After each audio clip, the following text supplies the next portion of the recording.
Jonathan with Iron Mind Hypnosis here. Just a quick reminder about how we actually work as people. Now, a lot of times going through life, things happen. Things happen out there. Things happen to us. Uh, Interactions happen with friends or strangers, and we feel things. And a lot of times, those happen so quickly because, honestly, a lot of times, some of our habits, even our mental habits, happen so quickly that we believe there's no space in between. Things equal feelings. It's a common enough formula. It's maybe even everywhere. But it's important to realize that that's the end result in the way we function. It's not the truth. There is the external behavior or event. There's stuff going on in the universe that we also happen to observe a slice of. And then we feel. Between those two are our frames of reference, our beliefs, our ideas about the world, our ideas about what this external thing could mean. Two different people can have two different feelings based on seeing the same event. Honestly, one person could have two different feelings about the same event. And this shows us that there's something about us that's responsible for our feelings.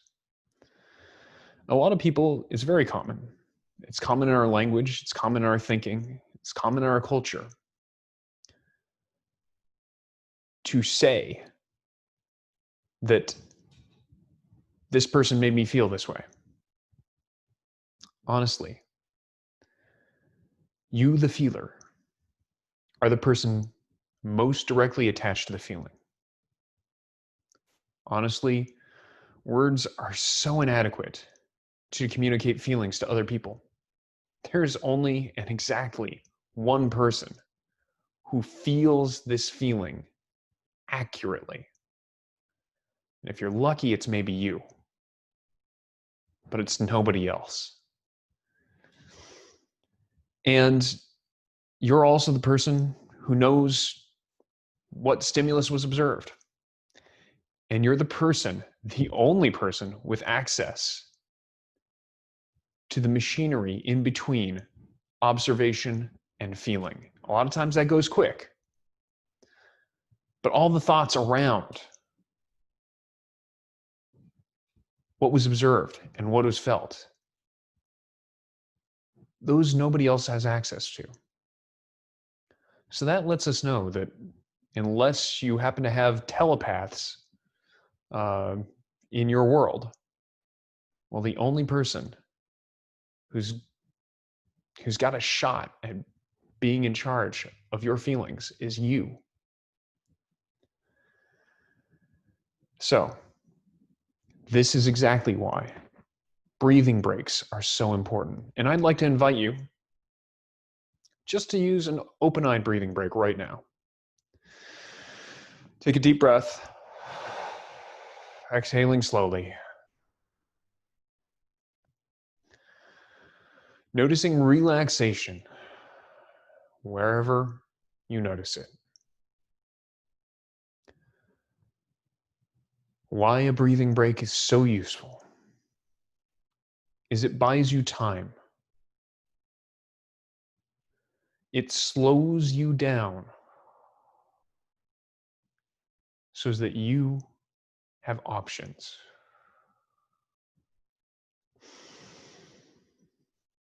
So that you can enjoy a space between seeing and feeling.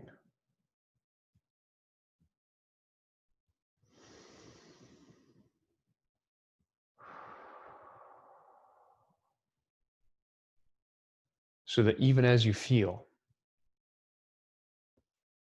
your mind can give you options for different things you could feel.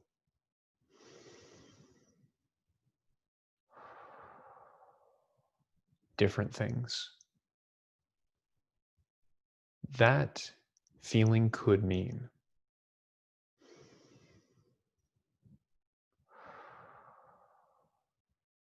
different names to call that external thing in the universe. Different reactions you might like to choose or to try.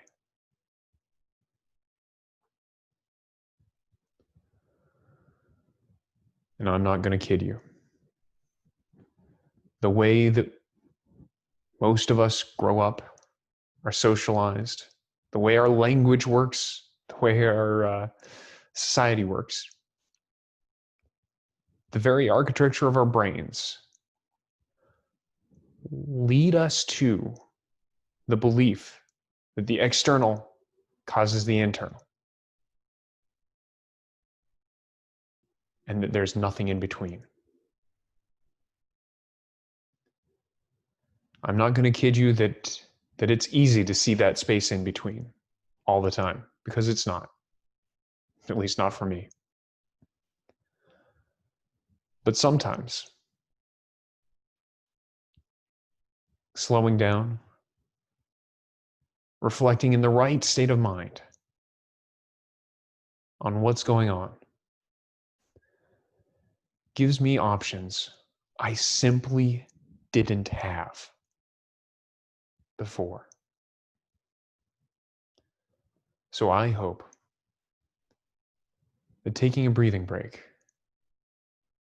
is A, enjoyable for you,